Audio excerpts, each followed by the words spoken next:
strategy against the Ziggs, it didn't work. Game 2, you're either picking or banning the Ziggs. Yeah. Right? And we haven't seen them be able to effectively navigate it yet. So I think a lot of people would probably be fine with just banning it, but we'll see if that's what they opt to go for. Ultimately, if D+ gets Ziggs again, T1 have made a massive mistake. Yep.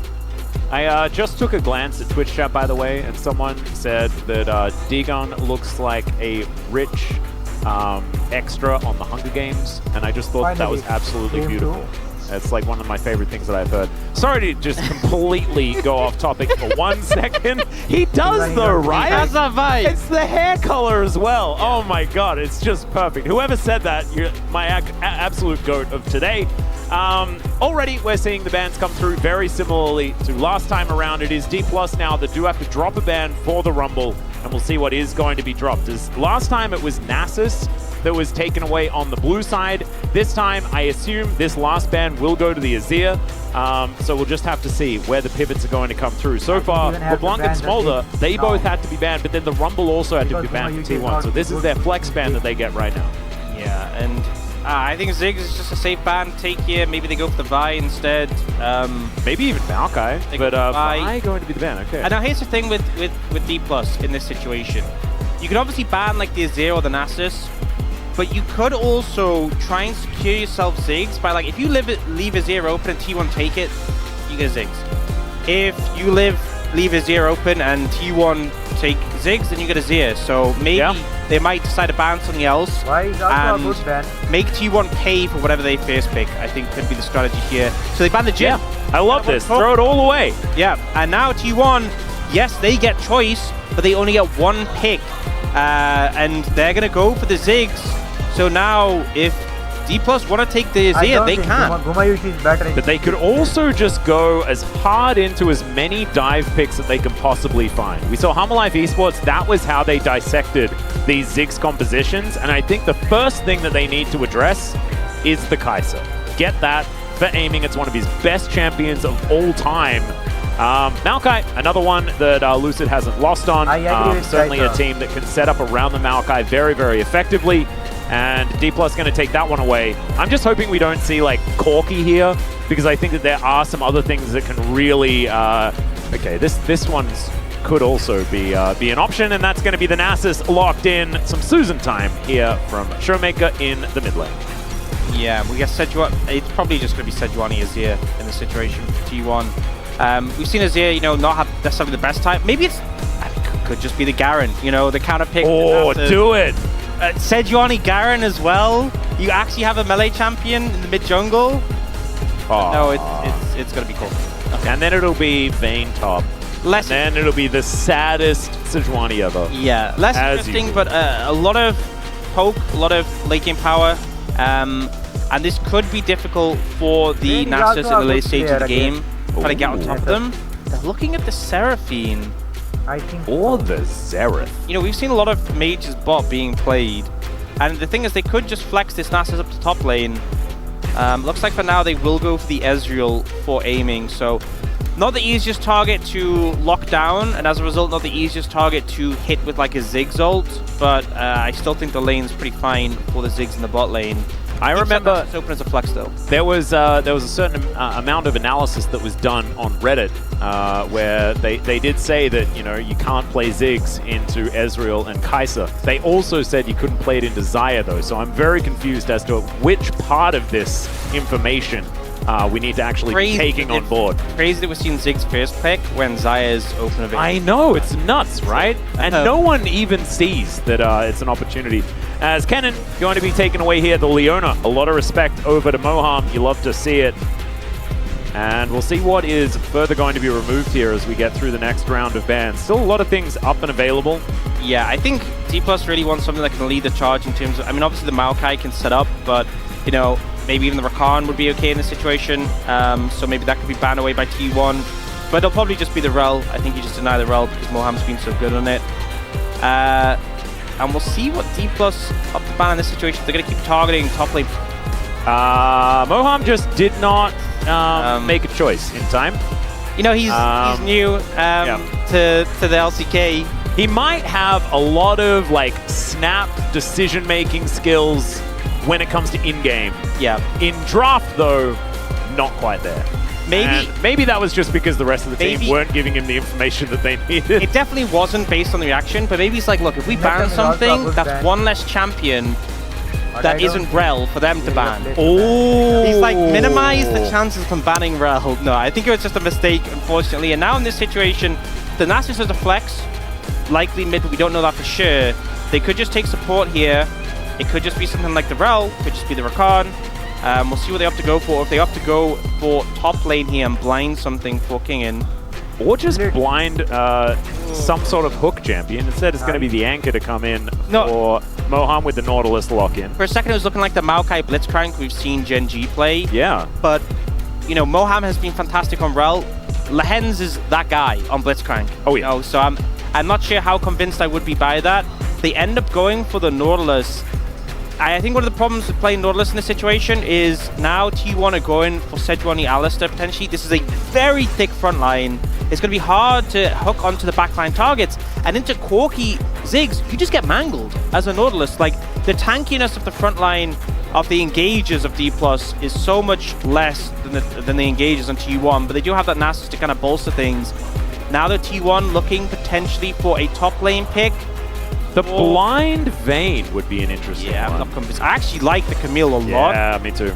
A big reason is, you know, talking about the Ezreal being a safe pick, hard to lock down to hit the Ziggs ult. There is a champion who can lock an Ezreal down no matter what and ensure that he eats the Ziggs ult, and that is Camille. So Aiming going to have potentially some issues to deal with that one. And now, considering picking up the Zeri in the situation, which I guess would mean moving the Nasus towards the top lane. No, they're going to keep the Nasus mid and go for GP into Camille.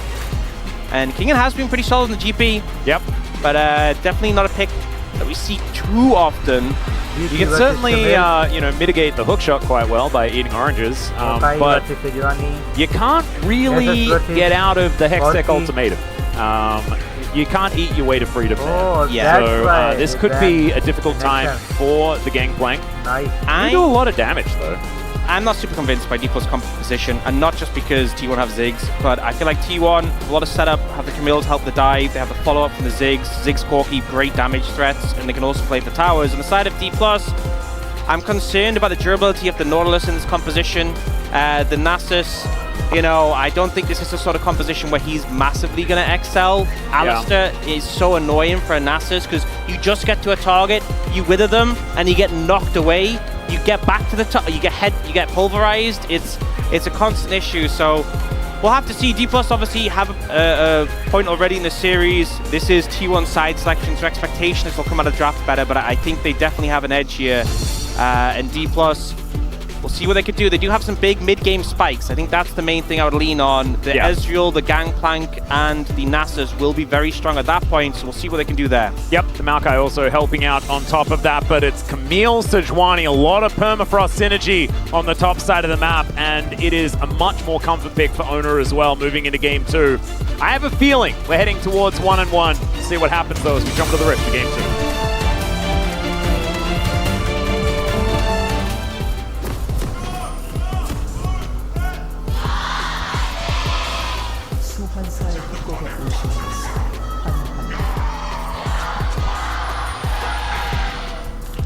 All right, here we are, ladies and gentlemen, on the Rift for the second game of the series. And it feels like whenever a team gets onto red side, they're like, let's just cook something up and see what happens. That's what we're seeing here. Once again, we've got a lot of melee champions and an Ezreal on the side of D+.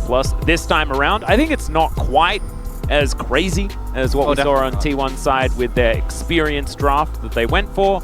But I'm looking forward to seeing how the Gangplank is going to do. Can be pretty rough against the Camille, especially if she starts to get rolling. And I think you can easily make a comparison to the HLE Gen G draft, where HLE got a massive lead but had no damage with like Azir as the only threat. A draft like that, even if you get a big lead, can lose. A draft like D+, if they get a big lead, they can still 100% win this game. Oh yeah, it's not like a draft that means, oh, it's unwinnable. I don't want anyone to read into what we're saying as that. It just will become hard, especially if they fall behind. But they do have tools to try and get an early advantage, and we'll see if they can lean into that. For now, though, we're not getting lane swap shenanigans, which, you know, when you have Camille against Gangplank, I don't think it'd be appropriate to lane swap, you know. I would agree. Showmaker is struggling here into the Corki. Of course, you can't really kill the backline minions with your Spirit Fire just yet. Need a few points into that one before that can happen. And so going to be a little bit of a struggle here for the Susan in the earlier stages of the game. And a concern I do have is, obviously last time Guma played Ziggs, it didn't go so well. But he's also not using Pool Potty Ziggs. Oh, true. He does have the little wizard. I mean, I think this is kind of like second best. I feel like it's the hipster's choice, as Hook going to come through here from Moham. Tries to get the aftershock damage there. Thematically, you know, Carrier's got the Hextech Alistair. Yeah, right. Very Hextech-y vibe from the Arcane Zig. Got a bit of an Annie and Tibbers vibe, doesn't it? Yeah, there's a bit of synergy there, but you know, I guess we can maybe blame the fact there isn't a Pool Potty Alistair skin yet. Oh, why don't we get, you know, why doesn't like every champion have a Pool Potty skin? We can agree it's the best skin line. I know, I 100%. I still like think, what's the best animation that a Pool Party skin has? Because I have one in mind, and I wonder whether it's the same. I'm trying to think. I think it's the Renekton back animation. Oh, you know, when that came out, I got that skin, and I was just in lane, you just spam. Yeah, right. You just bounce up and down. Oh, man. Right, you're completely right. That is... It's so good. No one uses that skin anymore. Makes yeah, it's very sad. It's sad, honestly. We should return to our roots and rediscover, especially with how much Renekton we have. You know what? I'm going to say it. I would not mind B1 Renekton, R5 Renekton, if you play that skin. If you're going to play that skin. You can be 0-3, you can be down 30 CS, the game is lost, but you spam that emote. Imagine if Perfect had have done it. Yeah. Like even one of the games. Into the vein. He's not getting any farm. He's just popping up and down onto the chair. That's how you should play League of Legends, let's be honest. Oh. It's gorgeous, as Faker is going to be able to make it back. I love the activation time of the saplings, not quite good enough. Ono was like ready to block it, even though he can't, but you know, the thought was there, and I think that's the thing you have to appreciate. All right, well, kinging up here towards the top side, just trying to hold on as best he can. Actually doing a pretty good job, as we can see. Only missed a few CS in the first wave or two. And the more barrels you can find, the better time you're going to have. Like, honestly, already, like, stacking up this grasp. Zaya's doing the same thing. Getting the physical shield, though, of course, does make trading very difficult, as Moham making his way over, finds the max range hook onto Faker here. Also tanks up a turret shot. Does have the aftershock there. You know, it's some of those situations where like Moham lands a hook, but it's like they're never ever killing Faker. And there's just not a lot of damage. You know, Showmaker hooks up to him and cues him, and it's like, okay. And then Faker just trades back, and they end up at even health. So what did it? You know, I'm not saying he shouldn't have gone for it. It's just one of those funny situations where, you know, bit of an and what situation. Yeah. Showmaker obviously has a sustain on his passive that does scale up as the game goes, but particularly with the fact that the Nasus will put more points in E early, it's not huge early on. But there is some damage being done to Faker. Now Moham's like, I can do a return gank, but Carrier's here to cover, so not really going to get too much of an opportunity. Yep. And it looks like just Carrier's here to give Faker some safety so he can escort the wave in. He's going to try and push this one out. Spirit Fire for Showmaker going to be able to help at least even things. And so just going to be an equalized wave state. Also pretty equal as far as the farm is concerned as well. Only 200 gold in it between these two squads. Kind of nice to not have any lane swaps, as Moham just wanders through. Is now looking to set up for a bit of a grubs play here, perhaps. There's no teleport on either mid laner, and Faker going down lower and lower might mean that DK are in a pretty good spot to try and go for some of these grubs right now. Yeah, this is the point where Showmaker's got a few points in E and starting to do a lot of damage to Faker, so he can't really match up. Showmaker hitting 6 as well, and you can see from how T1 are moving, they're like, cool, we can't contest this, we're opting out. And that also means a bit more freedom to Kingen, who's been struggling a bit in this matchup, down 10 CS, and now Zayas has to play a bit more careful, can't really push up as much when the wave's so close to the tower, so... Showmaker also just got Angry Desert, so he's feeling pretty good.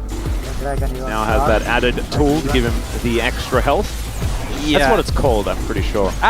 Spot on. That has to be it. Yep. It's the best name, so why wouldn't it be? It is going to be Hextech Trick first. The stats are pretty nice on a lot of the champions on T1, but it does mean you're worried about it being a bad soul, but then it's a Chemtech Dragon next, so you're like, oh, well, I guess it can't be the worst soul. Hey, true. There you go. And we can't have any Orc Susture in today's game. or at least not yet. So that is certainly good. You're saved for another game. And Kingen feeling pretty saved as well up here towards his top side. Whoa! Okay, Moham just going to be pressing that flash button. Gumayusi just going to do the walk. Yep, the satchel as well. You know, one of the things I think really helped Ziggs out in talking about like long term to be more relevant as a champion is they increased like the knockback distance on his satchel, and it feels like, you know, before it was like a, you know, you created a bit of space, but it was kind of like not the biggest amount of disengage. But now the distance you get, you feel like you're competing. You know, you feel like you could be in the decathlon with the you all of a sudden feel like Ness from Smash Brothers. You know, hitting yourself with your up B feels fantastic. And able to burn Moham's flash on that as well. So pretty big that Guma was able to safely disengage from that. And that's one thing with the Ziggs as well. Safe side lane. Yeah, Cannon Barrage going to come down here from Kingen. There are a lot of minions, but I think he's still a lot of dead. Zeus possibly dead. No, okay. Not enough damage on the trial by fire there. It was looking dicey for a moment. They do manage to get it. The Sejuani and the Camille doing what they're supposed to. Such a powerful combo when it comes to ganks, and Kingen does everything he can, but the wave gets picked up by Zeus. The healing from the W and the passive shield really helping to give that durability so he survives up against Kingen. We'll see a replay off that. And so there is risk here with it being a big wave, and Zeus also missing the stun, but they're able to navigate it regardless. And here the W from Zeus, I think, helping to keep him safe from that burn from the passive. Yeah. Just a good gank timing from Owner. Lucid was actually on the top side of the map at that point, but just wasn't quite close enough to make something happen. And definitely, this Camille getting the lead is a big win con for T1. Really is. D+ were able to get the grubs, so there is that. Trading it for the Drake this time around, though. So T1 still just trying to kill as many dragons as they possibly can. The two tech varieties now up and available on the Rift. 2.5 minutes until the second one's going to be there. As Showmaker possibly face checking here. Hextech Ultimatum comes down. Fury of the Sands going to be used here, but I don't know whether it's going to be enough to keep him alive, and Showmaker just kind of giving it up. That is going to be another kill going over to Zeus as well. And we mentioned if the Camille can get going, things are going to be rough, and the Camille is going. Yeah, and honestly, this is something that I've missed so much, because when Camille was in the meta, you'd get top laners who'd get a lead, but would be so smart about finding opportunities to roam on the map, and particularly paired up with the Sejuani, moving down towards mid. Showmaker's trying to establish some vision control, and then full spray of the trap. And when it is a Camille, there's just no way you're getting out. You know, Showmaker obviously doesn't get an opportunity to burn flash, does burn the ult to see if he can do anything, but 3 members against 1, no chance of a turnaround. And you know, that earlier control ward allowing this to be set up. You can see Owner was channeling the recall, the slow hits, immediate ult, so that Showmaker, because if you go for the stun, he can flash the stun.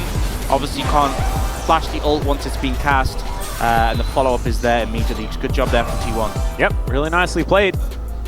Not end of the world or anything like that, only 1,000 gold, but this is going to put a dampener in that mid-game that you were talking about, right? D+ wanting to play around that extra power, and Kingen, this lane has gone from bad to really, really, really bad. Yeah, and I think also when you think about the engage champs in T1, Alistar can really struggle with Ezreal because your range on your engage isn't that high, and he can arcane shift buffer it. Sejuani can really struggle into GP because he has the oranges cleanse. Camille is so fantastic at engaging, but if you're behind, you're just going to get blown up. If you're ahead, it's a completely different ball game. So specifically Zeus being ahead, it's going to make those team fights a lot easier if they get to that point. And now with the strength that Zeus has, they feel comfortable to set up for these grubs.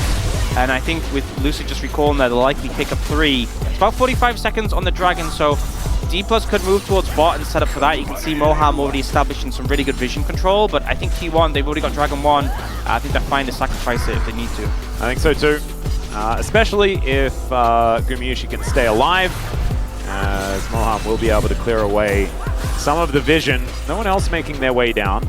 I'm sort of trapped in the minefield right now. Oh man, he's taking a lot of damage. Luden's already completed for Guma, and I love that he's rushing the Ludens. You know, didn't go to tier, and it means that spike comes so much sooner. And obviously Ziggs is a champion with a ton of wave clear, but it's like when you give a wave clear champion a shiv, it just amps it up, so now his Qs are just decimating waves. It means when they're trying to apply pressure on the bot lane, they just never get a chance. The wave's gone immediately. And even with that, you know, reset time is coming from D+. T1 get to the Dragon first, so D+ might be cut out from both objectives if they don't get here quick. Yeah, Faker already over here. You can see Showmaker just dealing with the wave. He is going to be able to push that one in. Lucid in position. Glacial Prison just going to zone him away. Nature's Grasp does come down. But Carrier, he can eat that CC. And it's an infernal soul this game. T1 already with 2 Drakes in pocket. And look at the pressure Zeus has on Kingen. This is important because Zeus TP top. Kingen has his cannon barrage, he has TP advantage, and Zeus refused to let him have any space, refused to let him TP in, refused for that to be a 5v4 on the bot side. So T1, 2 Dragons in pocket, Infernal Soul, everything going right for them this game. Yep, this is much better. Even the type of Drake that they have is better as well. So being able to move towards an Infernal Soul is absolutely a win condition moving towards the later stages of the game. Doesn't matter how many stacks the Nasus has when he is dead. That's sort of the way I think about it. Is that a Redacting quote? I think that might... I think so too. Well, Zeus up here towards the top side. King now with a fair bit of wave clear. Almost has his Trinity Force. Zeus, of course, has his. So he's feeling a whole lot better. I love when he goes up, lands a W on Kingen, then he has to run back to the minions. Yep. But yeah, you can see with the gold leads, only Guma, who's a tiny bit behind, but considering he's been solo laning for such a long time, definitely fine with that situation. He's also into the Gold King. Oh yeah, I mean, of course. But big lead top lane, and now they've moved Guma and Carrier mid. We'll really get a chance to hammer away any plates here, but I would actually love, if you look at the plates top, you have about 50 seconds left. Top tower is very low. Kingen is very low. You could easily have Zeus ult on a Kingen, ult follow up with Ziggs, and try and threaten that tower, but it looks like Lucid might be here first. Yeah, Lucid just trying to set up for this one, seeing whether they can convince Zeus to use his ultimate before the Maokai gets on in there. Yeah, I think probably not going to see any. You know, it's the best part of playing Ziggs is the satchel on the tower when it's low. Yep. And I think that window is going to be missed unless, like, Guma TP's in right now, which it doesn't look like he's going to do, so... These are some pretty healthy turrets. Yeah, I 14 minutes into the game. The top one was the one I was looking at, but D+ are actually moving pretty heavily to defend against this. I mean, Herald is coming up as well, but yeah, Guma won't get the opportunity. 14 minutes going to tick over, so... Even though it's a good game state for T1, and as I said, D+ wanted the mid-game advantage, the lead isn't as big as maybe it could have been if T1 found some of those towers like D+ did last game. Yeah, not exactly passing the Ziggs test, as it were. Of course, some people think that the Ziggs test is a little bit more valuable than others. My favorite thing about Ziggs is that it means that LCS fans know a lot more than the rest of the world. True. Just because they have APA, and he's been the Ziggs guy for forever. He gets it. You know, huge respect to him. Yeah. Big pioneer. But now TP coming in. Faker's not here yet. Yep, Cannon Barrage is going to be used just to try and zone them away. That is a lot of damage onto Lucid into that backline. He tries to keep himself alive as now Carrier possibly in trouble. And Ziggs is already dead, but it's a smorgasbord for Faker if he gets over here. Still, they've taken down the Camille, and T1 are on the run. So a 2-for-1 in favor of D+ actually in the end. The Camille shutdown coming through, and the setup was just really rough for T1. It's like they're posturing for a fight, but they weren't ready, and D+ absolutely were. They take it first. Oh, was that shutdown gold over to Kingen as well? No, Kingen got Guma. Okay. So presumably it's Showmaker who's the only other kill who got that. So still not great. T1 on the Baron, the Herald, but look at the map. Faker's not here, and then he TPs to the mid tower because there's nothing closer. Guma just gets caught out, immediately gone, and yes, Zeus kills Lucid, but now he's just getting chased down by Aiming and Showmaker. And here's the thing, Aiming's the Gold King, but Showmaker wants to stack, so he takes the kill. Yeah, you love to see it. But ultimately, a bit of a fumble there from T1. They still have a lead, they're still in an okay spot, but definitely not how they envisioned that play going. And it's when you see the team fights not necessarily as coordinated, you start to get a little bit worried that this is the T1 that we saw in the previous series and not the one that could potentially be challenging and even Gen G. The previous game, to be honest. Yes. Yeah, so still... I don't count red side games. I just don't. Because this is, of course, a bit of a must-win for T1 in this series. They wanted to try and utilize a lot of their more eclectic comps to try and steal a win on the red side.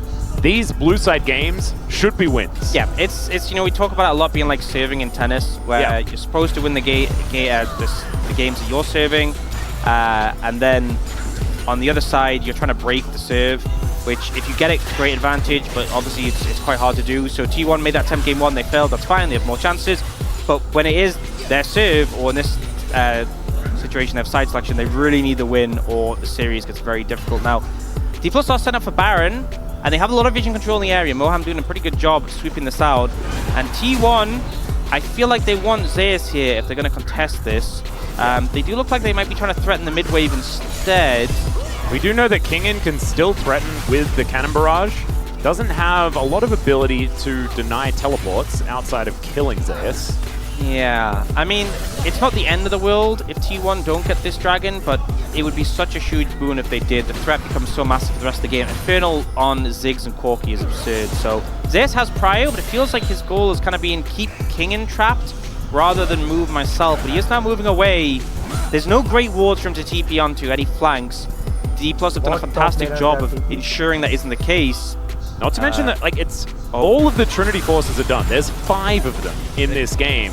They're going to trade. It looks like the decision's coming out here from T1. They're moving Owner to the top side and saying, look, we're going to take this top tower. Kingen has a fantastic read. You can see Lucid senses there's no opposition, goes for the dragon. And in return, Kingen also backs off. So yes, T1 will get a tower here, but D+. Oh, D+ might be able to get more. The teleport is coming in as Depth Charge comes out. That's a good flash from Faker to avoid the hook. Showmaker taking a lot of damage though as Zeus looking to get in here. It's looking better for T1 than maybe we were expecting. And Mega Inferno Bomb confirms it. Moham now in trouble as well. He's going to go down. Gumayusi gets shot by the pistol. And Lucid, oh, that Bramble Smash was gorgeous. But Carrier still in an awkward position. Leandri is going to be able to finish him off. And now Faker possibly caught out as well. This tree is real dangerous, and it was looking so dicey. Oh, the barrel, not quite enough there from Kingen, just mistimed it. As now Faker going to get punched back. Lucid, possibly in trouble. Another parlay will need to be there, and there it is. The double kill for the Gangplank. Kingen, an absolute monster in these fights. Second fight in the row, he has found Guma and just taken him down. Aiming's gonna get the mid tower on his own. A huge win for D+ in this situation. You know, T1 thought they'd found the wanting. The Gold King, man, just like hanging out, killing turrets, killing minions, and the rest of the team just playing in the mud. Yeah, absolutely. And you know, T1 were willing to give up the dragon, but they thought that D+ had overstepped, and for a moment it looked like they did, but things backfired so quickly, so massively. And this Gangplank, so elevated already. As you said, 5 Triforces in this game, a lot of spikes coming through, and D+ really leaning on those in this mid game. Yep, Showmaker almost towards his Frozen Heart as well. And it doesn't get better, it gets worse before it gets better for T1 against this composition. We have a look at the start. Good flash from Faker to start this one off. And for T1, it was looking really good at the beginning. Yeah, the problem is, you know, they don't manage to take out Kingen. It's actually ulting the Nasus to kill him, and Kingen just charges Guma and takes him out. I think a mistake Guma is making, you know, we've talked about him maybe not being super comfortable in the Ziggs. You need your W. You need to keep it defensively, because it's the second time Kingen has gotten on you, and he doesn't have a dash. If a melee champion without a dash is getting on top of you, you're making a mistake. Lucid also flawless with that Bramble Splash. They are not looking for him. Yeah, Lucid now in trouble, down to about 50% here as Hextech Ultimatum does come in. Mega Inferno Bomb now that he's held in position, and they're able to take down the tree. Showmaker getting here, but a little bit too late, as him and Aiming are going to be able to get rid of Shelly. So T1 able to find a pick onto the jungler. Definitely good news. But with the gold even, I don't think it's quite enough just yet. Yeah, it's not too consequential. You can see recalls are coming through afterwards. It's not like they get mid-tower. They didn't bin any sums. They're not getting a dragon yet. So it's a nice pick, don't get me wrong. And it shows the potential of the composition. It's not going to really mean anything more right now. You can see D+ trying to stack their Triforce users bot lane. This tower's going to go quickly. Yeah, Ona's going to turn up, but Moham's right here, was just behind him as there is the flash over the wall, but Aiming's going to turn up. And Ona is just trying his best to escape. He should be able to do so. Carrier is going to be in there. Arcane Shift over the wall. Not going to find too much more as now Faker finds an opportunity now to push down towards this inner turret towards the top lane. And Lucid, he's going to arrive. And there's a Twisted Advance to start this one up. You know, it's a Leandri's Maokai. I'm not sure you can get the solo kill. He does actually a lot more damage than you think, but maybe not that much. Faker does a lot of damage as well because he has no defensive stats whatsoever. As Lucid is now going to try and turn it as best he can. Oh! It is going to be the kill going over to Faker, but they trade it back with Aiming collecting one as well. Meanwhile, in the bottom lane, Susan not having a great time. As we can see, T1 able to trade up. Some strange passage of plays there, back and forth. Ooh, and flash. again, Guma satcheling the tower, doesn't have it disengage, does get the tower, but has to burn that summoner spell. It's a minute 10 on Dragon. We've seen just rapid back and forth, you know. We've seen some slower series in playoffs, slower games on not safe. No, he's on a ward. Zay's going to turn up there as well, and the rest of the team are here to back him up. Maybe it was just a bait the whole time, but a cannon barrage comes in. True shot barrage down as well. And it is still the Camille grabbing the kill, aiming in trouble. Permafrost is down, and there's a double for the top laner of T1. 8 and 2 now for Zeus on this Camille. Great bait from Ona there. The whole team go on to him, but he's a Sejuani. The team of T1 are there for follow-up.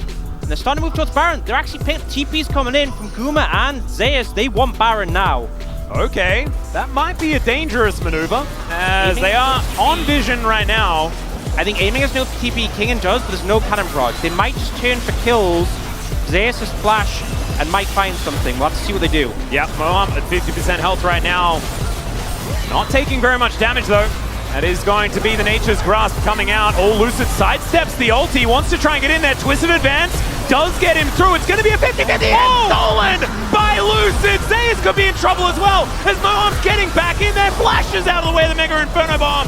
And the turn from Showmaker not quite enough here, as Ona down so low. Trial by fire wasn't quite in there, but there's the parlay to lock it down. Another hook. Moham, the god, is able to take down Zeus before he can kill the pirate.